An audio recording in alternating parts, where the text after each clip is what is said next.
This week, the Mayor's Summit Against Anti-Semitism will take place in New Orleans, Louisiana. According to a press release from the Combat Anti-Semitism Movement, or CAM, that's the organization convening this event, New Orleans Mayor LaToya Cantrell will welcome municipal leaders to 3 days of panels, workshops, and conversations about strengthening community resilience and countering anti-Semitic hate. The event will reportedly bring in mayors from across the country, including Beverly Hills Mayor Sharona Nazarian, Providence Mayor Brett Smiley, Highland Park Mayor Nancy Roddering, and North Miami Mayor Alex DeSolme, including hundreds of others. If you're listening to this, there's a good chance your mayor is going to this. New York City Mayor Eric Adams will attend as a guest of honor and is slated to receive an award for what Cam describes as, quote, exceptional leadership in the fight against anti-Semitism. A press release from Cam also listed New Orleans Mayor-elect Helena Moreno as a participant, but when I reached out to her for comment, a spokesperson confirmed that Moreno was never scheduled to attend the event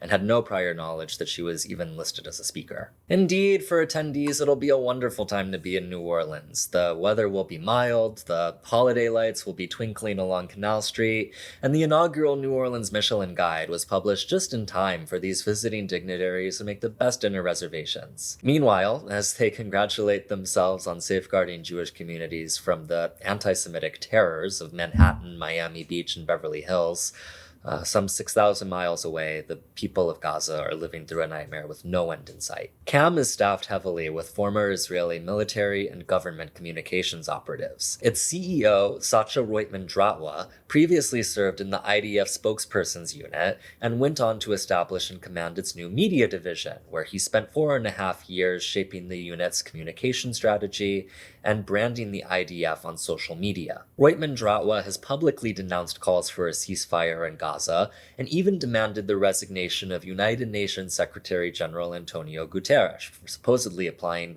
quote, different rules to Jews. CAM's editor-in-chief, Barney Breen Portnoy, is likewise a former IDF spokesperson. The Jewish Council of Australia, responding to CAM's parallel mayor summit on the Gold Coast, describes the group bluntly as a, quote, far-right lobbying outfit designed to push a one-sided pro-Israel agenda and silence criticism of Israel's war on Palestinians. CAM presents itself as a neutral coalition of hundreds of organizations across the political spectrum that simply want to fight the world's oldest hatred, that being anti-Semitism. In reality, though, it's actually a relatively new lobbying vehicle, created in 2019, by Kansas oil magnate and Republican megadonor Adam Barron, owner of the energy company Berexco. Barron has given over $1 million to Trump-aligned political committees and was appointed by Donald Trump to the United States Holocaust Memorial Council in 2019. According to FEC filings, Barron has poured tens of thousands more into individual GOP candidates and committees, including more than $50,000 from Michael Whatley, the former chairman of the Republican National Committee, over $20,000 to New York Republican Elise Stefanik, and $25,000 to Florida Republican Randy Fine, who once declared, quote, if you're not an Islamophobe, you're a fool, among numerous other disgusting statements. Barron also bankrolls politicians such as Trump's current EPA administrator, Lee Zeldin, who openly promises to dismantle and roll back environmental protections. No surprise there, given that Barron is literally the owner of an oil company. CAM's advisory council includes figures like Danny Danon, Israel's former ambassador to the United Nations, who has openly endorsed the ethnic cleansing of Gaza, and Isaac Herzog, the current president of Israel, whose statements have been cited as evidence in the International Criminal Court of Justice's genocide case against Israel. The organization's tagline is, quote, for the Jewish people, their homeland and humanity. And one of the group's creators and advisors, Misha Galperin, acknowledged that despite its name, defending Israel is central to the group's mission. CAM's finances are opaque. It has not filed a public 990 tax form on which nonprofits must disclose their officers and major investments, and Galperin has refused to identify the group's donors, saying only that it's funded by, quote, a few people who prefer to remain anonymous. The mayor's conference is not really about combating anti-Semitism at all. The event is about getting city governments to suppress pro-Palestine activism, plain and simple. At gatherings like the New Orleans Summit, CAM urges mayors to adopt its Municipal Anti-Semitism Action Index, a framework explicitly designed to suppress pro-Palestine activism. The index markets itself as a comprehensive classification system meant to inspire municipalities to take meaningful steps in combating anti-Semitism and foster inclusive, hate-free communities. But its very first benchmark is the adoption of the IHRA definition in hate crime legislation, which folds mainstream political speech critical of Israel into its definition of anti-Semitism. Merriam-Webster defines anti-Semitism as hostility toward or discrimination against Jews as a religious, ethnic, or racial group, which is a perfectly good and accurate definition. The IHRA definition, by contrast, expands the term beyond bigotry into the realm of political thought crime. Among other actions, it classifies the following as anti-Semitic: denying the Jewish people their right to self-determination by claiming that the existence of a state of Israel is a racist endeavor, applying double standards by requiring of it a behavior not expected or demanded of other democratic nations, and drawing comparisons of contemporary Israeli policy to that of the Nazis.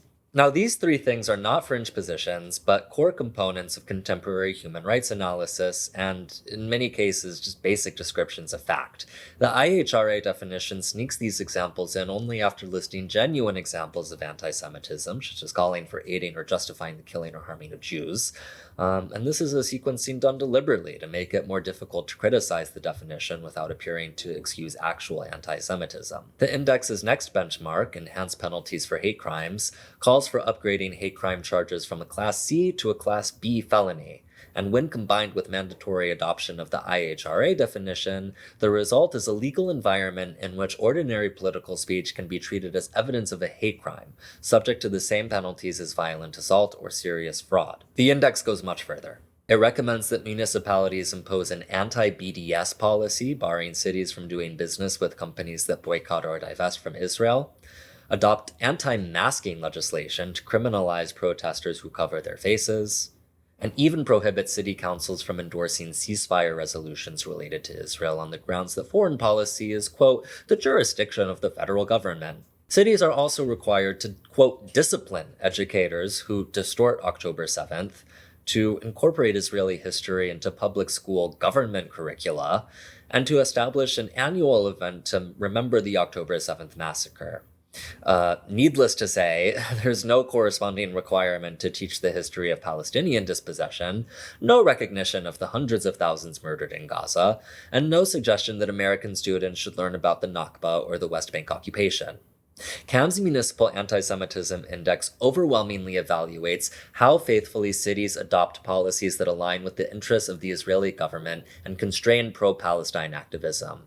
Under the pretext of fighting anti-Semitism, CAM is actually pressuring municipalities to police speech, punish peaceful protest, regulate political expression, and insulate Israel's ongoing atrocities from even symbolic condemnation. Elsewhere, CAM makes it explicit that their entire project depends on redefining advocacy for Palestinian rights as a form of anti-Semitic discrimination. In its annual report, Echoes of the Past and a Warning for the Present, the stark reality of record-breaking anti-Semitism in 2024, CAM claims that the overwhelming dominance of far-left ideology now drives anti-Semitism in the United States, citing a supposed 324% surge in incidents. But what counts as far-left anti-Semitism turns out to be nothing more than the basic vocabulary of human rights. The report explicitly designates terms like settler colonialism, apartheid, and genocide as, quote, implicit indicators of anti-Semitism. And the report even revised McCarthyite Red Scare hysteria, claiming that demonstrations featuring communist flags or banners from organizations such as the Party for Socialism and Liberation should be counted as explicit indicators of anti-Semitism. Furthermore, the report claims that campus movements for Palestinian liberation, which are frequently organized by anti-Zionist Jewish students, are only masquerading as anti-Israel activism, while secretly promoting a hidden agenda of anti-Semitic violence. These designations reclassify what is relatively uncontroversial political speech, including views shared by a majority of Americans who oppose Israel's destruction of Gaza, into evidence of anti-Semitic extremism. Even more dangerously, CAM collapses the Palestine solidarity movement into moral equivalence with fascism, placing far-right, Nazi, or neo-Nazi activity on the same continuum as anti-Zionist or Israel-related anti-Semitism, which they define to include accusing Israel of being inherently racist, committing genocide, or maintaining apartheid. The problem for CAM, of course, is that Israel is in point of fact inherently racist, committing genocide, and maintaining apartheid. It is now the consensus position of international human rights organizations including Amnesty International, Human Rights Watch, B'Tselem, Oxfam, Doctors Without Borders, the American Friends Service Committee, the International Federation for Human Rights, Physicians for Human Rights Israel, Euromed Human Rights Monitor, UN human rights experts, the UN Special Committee on Palestinian Rights, and leading genocide scholars that Israel is in fact committing genocide in Gaza. To dismiss these conclusions as anti-Semitic is intellectually unserious, a transparent attempt to silence anyone who is even mildly critical of Israel, and the sort of maneuver that one expects from theocrats and fascist bullies, not from advocates of the only democracy in the Middle East. Now, CAM isn't the only Zionist organization that deceptively stretches the meaning of anti-Semitism to encompass criticism of the Israeli government. The Anti-Defamation League claims that it does not include criticism of Israel in its anti-Semitic incident data, yet in the very same report, it counts phrases like Zionism is terrorism and from the river to the sea, which is a slogan that Benjamin Netanyahu himself has repeatedly used in reference to Israel, as incidents of anti-Semitism. The sovereign power of security, from the Jordan River, which is right here, to the Mediterranean Sea, which is right there, that will always remain in Israel's hands. This kind of sleight of hand allows the ADL to inflate its numbers with ordinary expressions of pro-Palestine political speech. Jewish Currents analyzed the ADL's 2023 audit and found that only 56% of the cases involved clear targeted anti-Semitism, while 17% were non-anti-Semitic expressions of anti-Zionism. By blurring the line between an unprompted assault on a visibly Orthodox Jewish man and a person who's just holding up a Free Palestine sign, groups like CAM and the ADL are actually making it easier for Nazis to dismiss allegations of anti-Semitism as merely politically motivated, even when the incident in question is plainly targeted, violent, and bigoted.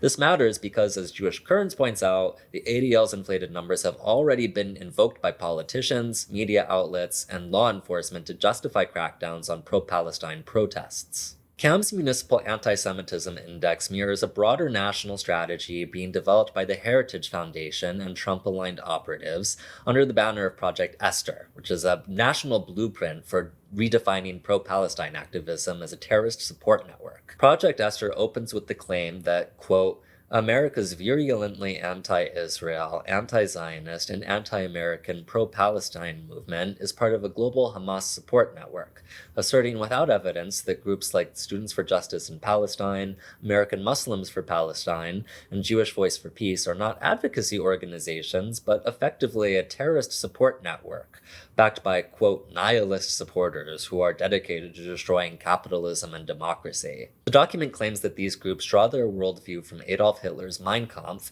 and that after Hamas's October 7th attack, activists, quote, pounced on Hamas's pogrom, intending to use it as a George Floyd-style event to spring onto center stage and grab a giant microphone. Project Esther warns that the Hamas support network has corrupted the U.S. education system, leveraged the American media, and co-opted the federal government, asserting that there is an active cabal of Jew haters, Israel haters, and America haters in Washington, all apparently aligned with the far left. Now, ironically, the Heritage Foundation's portrayal of these pro-Palestine groups echoes the rhetoric of anti-Semitic conspiracists like Alex Jones or QAnon, who insist that Jews secretly run a malevolent global cabal. Project Esther even likens Palestine solidarity organizations to the German-American Bund, a Nazi group founded in 1936, and then cites with approval the response of Jewish gangsters like Meyer Lansky and Bugsy Siegel, who, quote, coordinated less than kosher activities, pro bono, to disrupt and thwart the Bund, The implication being that extra-legal coercion, or mob violence, is an appropriate model for responding to today's nonviolent pro-Palestine protest movement. If CAM is the municipal arm of this agenda, rewriting city ordinances, school curricula, and protest rules, then Project Esther is the federal counterpart, a plan to nationalize these same restrictions and convert accusations of anti-Semitism into a framework for policing the pro-Palestine movement at every level of civic life. As Mike Huckabee, a Christian Zionist now serving as Trump's ambassador to Israel, put it at CAM State Leadership Summit, what you're doing at the state level is really where it happens. As somebody who was a governor for nearly 11 years and a lieutenant governor before that, and someone whose own daughter is a governor today, I can attest to the fact that the real successes and achievements of government are more likely to happen at the local and state level than they are at the level in Washington, D.C. And that, of course, is the point of this summit. Municipal governments are easier to pressure, faster to move, and are far less scrutinized. And in a country where most people live in metropolitan areas, big city mayors can function as pressure points for influencing the political climate of the country as a whole. If you can convince, or bribe, with an all-expenses-paid vacation to New Orleans, a few dozen city leaders to launder your talking points in a local law, then you can alter the civic and political landscape long before anyone grasps the full scale of the change. And the people who are shaping this effort are not exactly subtle about their worldview. Huckabee, who boasts of spending as much time with Benjamin Netanyahu as with his own wife. I've been with the Prime Minister almost as much as I have been with my own wife since I have arrived here as ambassador. And who has previously said that Israel is akin to being the wife of the United States, recently dismissed the evidence of famine in Gaza by pointing to the work of the Gaza Humanitarian Foundation, or GHF, claiming that GHF's shipments prove that there's plenty of aid and that reports of starvation are a hoax. Huckabee even mocked starving Gazans by saying that Hamas officials are well-fed and can use some Ozempic. None of them are hungry. I guarantee you, look at their faces, look at their bodies. And instead of food, they could use some Ozempic. As a Jewish person myself, it feels obscene to watch Zionist organizations cast American Jews as uniquely imperiled victims in total isolation from what is being done to Palestinians in our name. On its face, of course, combating anti-Semitism sounds like an unassailable mission, but CAM is bastardizing the term in order to criminalize criticism of the Israeli government. CAM's website even contains a news section purporting to catalog incidents of anti-Semitic abuse, yet many of the cases it highlights are either wildly misleading or just plainly not anti-Semitism at all. One recent article applauds Marco Rubio for imposing sanctions on Francesca Albanese, the United Nations Special Rapporteur on the occupied Palestinian territories, whom CAM accuses of, quote, legitimizing terrorism and promoting Jew hatred. What the piece neglects to mention or refute is that these sanctions were issued in direct retaliation for a major UN report Albanese had just released, documenting how American corporations such as Microsoft, Alphabet, and Amazon are enabling and profiting from Israel's displacement of Palestinians in violation of international law. CAM supplements these political pressures with a curated media ecosystem designed to ensure that officials hear only one story about Israel and Palestine. And this is why the New Orleans summit is emceed by Jackie Karsh, a Los Angeles media personality who calls herself a journalist, but behaves much more like a PR officer for the Israeli government. As Sharif Abdel Kouros reports for Dropsite News, Karsh has described October 7th as the moment she realized that this was, quote, going to be a war of information, quoting an Israeli official who urged supporters to fight on the, quote, battlegrounds of academia, law, business, media, and every other damn front we can think of. Karsh is admirably candid about seeing journalism as her battlefield. This is my front. Journalism is my front, she says, casting herself as a combatant in an information war for Israel. Yet in December 2024, she published a Jewish Journal column titled Editorial Bias: Campus Newspapers Must Stop Marginalizing Jews, where she denounces exactly this dangerous nexus of journalism and activism when it comes from student newspapers that are critical of Israeli policy. In that piece, she laments that campus newsrooms have become a, quote, breeding ground for rhetoric that vilifies Israel, and warns that student journalists are entering global newsrooms untethered to the principles of balance and integrity. In other words, student journalists are activists the moment they publish verifiable information about mass civilian death and destruction in Gaza, but when Jackie Karsh decides that her own journalistic front must be aligned with the interests of the Israeli state, suddenly that's not advocacy, but it's some kind of higher journalistic calling. In 2025, she and her husband launched the Karsh Journalism Fellowship, a program that bills itself as resolutely nonpartisan while being the world's only journalism fellowship solely dedicated to Jewish topics. In reality, it functions as an incubator for the kind of politicized information war she insists that student journalists must avoid. The fellowship offers a $4,000 stipend, fully covered travel and lodging, and access to leading journalists, scholars, policymakers, and cultural figures, all with the stated goal of empowering fellows to produce reporting with exceptional depth and authority on Jewish issues. Karsh has stocked the program with mentors who share her worldview, including CNN's Van Jones, who recently appeared on an episode of Real Time with Bill Maher to argue that young Americans only care about Gaza because Iran and Qatar are manipulating their social media feeds. Iran and Qatar have come up with a disinformation campaign that they are running through TikTok and Instagram that is massive. If you are a young person, you open up your phone and all you see is dead Gaza baby, dead Gaza baby, dead Gaza baby, right. Diddy, dead Gaza baby, dead Gaza baby. That's basically your whole feed. Michael Powell is another Karsh Fellowship mentor. He's a staff writer at The Atlantic, who recently published an article called The Double Standard in the Human Rights World, which portrays human rights organizations like Amnesty International, Human Rights Watch, and Doctors Without Borders as ideologically captured by the left. He frames documented Israeli atrocities as matters of heated debate and treats accusations of apartheid, ethnic cleansing, and genocide not as legal findings by international bodies, but as the hysterics of young staffers blinded by, quote, critical theories of social justice.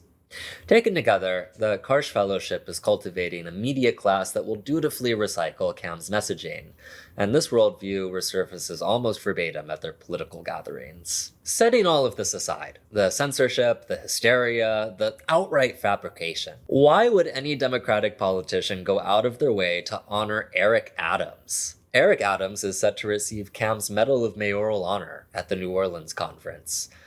He's a regular on the group's circuit. In 2024, he headlined Cam's Voices for Truth, Influencers Against Anti-Semitism Gala, which was co-organized with the Israeli Ministry of Foreign Affairs, where he demanded a full frontal assault on social media algorithms for showing Israel's indiscriminate annihilation of Gaza. There must be a full frontal assault on social media and the algorithms that are being used to bring our people into dark places. Truth no longer matters. And they have become accustomed to using these algorithms to deny the facts.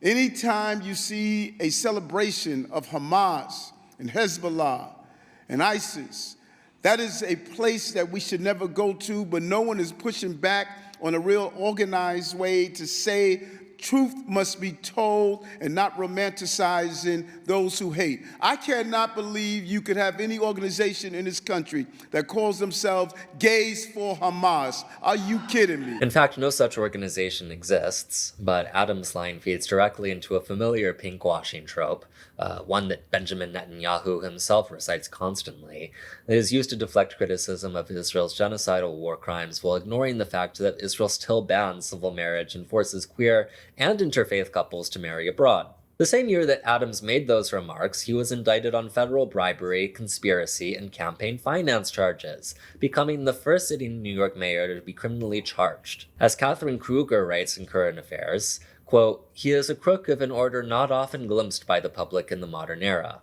Not because his corruption was sophisticated or impressive, but because it was so pathetically lowbrow and penny ante. Things like discounted airline tickets and concealing illegal campaign funds from Turkey, petty influence peddling schemes." Nonetheless, as Kruger writes, "Make no mistake, Eric Adams has been an evil mayor. He sold New Yorkers out for a highly irregular sweetheart deal with Donald Trump's administration, giving ICE free rein to carry out its fascistic deportation sweeps in the city and operate within Rikers Island in exchange for making those federal corruption charges go away. He's decimated our libraries, universal pre-K, and homelessness services, going as far as declaring war on homeless people sleeping on the train, and supercharged the deployment of NYPD in our subway systems to bust fare jumpers, harass ladies selling mango slices, and stare at their phones. He's launched brutal police crackdowns against pro-Palestinian protesters. He mismanaged the city's response to the influx of migrants he said would destroy New York City, first by handing out eviction notices and now by closing many of the shelters, handing a propaganda win to some of the country's most evil and powerful people, who are foaming at the mouth to portray the city as a fallen metropolis. In spite of all this, it actually makes perfect sense that Cam would honor Adams as his disgraceful, scandal-ridden tenure as New York mayor comes to an end. During a recent gala in Israel that was also organized by Cam, Adams told an audience in occupied East Jerusalem that he, quote, served Israeli Jews just as much as he served New Yorkers. I serve you as the mayor, but I want to continue to have the title that's more important to me than anything. I'm your brother. Adams won't be the only indicted dignitary at Cam's New Orleans mayoral summit. Joining him on stage will be the city's own LaToya Cantrell, whose corruption is just as outlandish and flamboyant. Like Adams, Cantrell is a familiar fixture on the Cam conference circuit. At the 2024 Mayor Summit Against Anti-Semitism in Beverly Hills, she bragged about cracking down on student protesters in New Orleans. When protesters came to one of our colleges, I said, oh no, like my mother said, you have to nip it in the bud. And we did. In practice, nipping it in the bud meant sending in Tulane police, NOPD, state troopers, and sheriff's deputies to tear down a small, non-violent Gaza encampment on Tulane's front lawn in the middle of the night and haul away student protesters in handcuffs. Like Adams, Cantrell was also recently indicted on a raft of corruption charges, including federal wire fraud and obstruction of justice, for allegedly using public money to carry on a secret affair with her police bodyguard, then lying to FBI agents and a federal grand jury. Another federal probe into Cantrell alleges that a city inspector and local businessman bribed her with, quote, New Orleans Saints football tickets, an iPhone, and a steak dinner in exchange for favorable treatment in city permitting decisions. These are the people who Cam has chosen to elevate as moral authorities in the fight against anti-Semitism. With Zohran Mamdani now the mayor-elect of New York City, this year's Cam Summit will almost certainly be a 3-day meltdown over the supposed anti-Semitism of a left-wing Muslim mayor who openly condemns Israeli war crimes. Cam has already issued a torrent of statements condemning Mamdani. Jewish New Yorkers are right to be alarmed, says Lisa Katz, the chief government affairs officer of Cam, who will be in attendance at the New Orleans summit, because, quote, a Mamdani administration will refuse to recognize this anti-Semitism, hate that vilifies and demonizes Jews on the basis of the Jewish people's connection to Israel. In a separate statement, Cam condemns the DSA for accurately pointing out that the Gaza ceasefire is nothing of the sort. Both Mamdani and the DSA refuse to condemn Hamas's atrocities, yet routinely accuse Israel of committing genocide. Cam writes, this rhetoric directly violates the IHRA working definition of anti-Semitism. Cam even tweeted what appears to be an AI-generated video of a pair of blimps flying over Rockefeller Center in New York, emblazoned with the words, anti-Semitism will never win, accompanied by the caption, Mamdani, we have a message for you. It's safe to say that Zohran Mamdani is pretty much going to be all anybody talks about at this New Orleans summit. Not because he's an anti-Semite, but because he's a pro-Palestine Muslim socialist who speaks about anti-Semitism with more clarity and empathy than anybody on Cam's stage. The entitlement of this entire thing is just nauseating. While Gaza is being starved and bombed, a well-funded lobby of mayors and political operatives is flying into New Orleans to workshop new ways of criminalizing the people who are trying to stop this slaughter, all while reveling in their own performative victimhood and celebrating Eric Adams. By stretching the definition of anti-Semitism until it encompasses almost anything a Palestinian can possibly say about their own dispossession, Cam is actually doing something extremely dangerous. It's making it easier for fascists like the streamer Nick Fuentes, an open admirer of Adolf Hitler, to claim that anti-Semitism accusations are nothing more than political weapons wielded on Israel's behalf. If anti-Semitism is redefined as opposition to a US-backed genocide, then the term is going to become completely meaningless, and anyone who cares about Jewish safety, Palestinian freedom, or the basic right to speak honestly about America's foreign policy should treat what is happening at this summit as an attempt to criminalize nonviolent activism at a moment that demands our solidarity and resistance. Hi, I'm Nathan Robinson, Editor-in-Chief of Current Affairs magazine, and I'd just like to introduce you to the latest print issue of Current Affairs, the quality alternative to mindless slop. This is our 56th issue, and inside you'll find articles on a wide variety of topics, including a visit to the Museum of the Bible in Washington, D.C., and an explanation of how the museum's displays betray the legacy of Jesus Christ. You'll also find a discussion about how artificial intelligence is ruining the American university, plus ads for things like the slur cone, which you can place over any right-wing pundit in order to prevent them from emitting audible slurs. You'll also find ads for things like the fully automated luxury existence assistant, which is itself an AI companion that can take the place of you in any of your day-to-day activities, including performing your job, making love to your spouse, or chewing your food. You'll also find articles about Black Friday, about Western movies, about anti-communist comic books, and much, much more. And if that's not enough, we have ads for inaction figures, a posable Chuck Schumer that you can use to send strongly worded letters to the President of the United States. And do you like Howard Zinn? We have Zinn quotes in a can. We also have a picture of a cat that looks like Vladimir Lenin. Subscribe today to the most beautiful, thoughtful, interesting, unpredictable print magazine in the country. Oh yeah, there's an interview with Cory Doctorow. He's great. We talk about his book, Shitification. Lots of pretty pictures, lots of insightful insights. Subscribe to Current Affairs today, and if you donate to Current Affairs magazine today, you're eligible to potentially receive a lifetime subscription to this beautiful magazine. Donate $15 or more on our website, currentaffairs.org/donate, and you'll be entered into a drawing. I'll pull names out of a spinning tumbler thing, and perhaps you can have this magazine for the rest of your natural life on Earth. There's no magazine like Current Affairs. We're totally independent. We've been around for 10 years. We put our back issues online for free, so you can check them out at currentaffairs.org/issues. Subscribe to Current Affairs today and get this, our latest gorgeous print edition. Put it on your coffee table and show your friends that you are intelligent.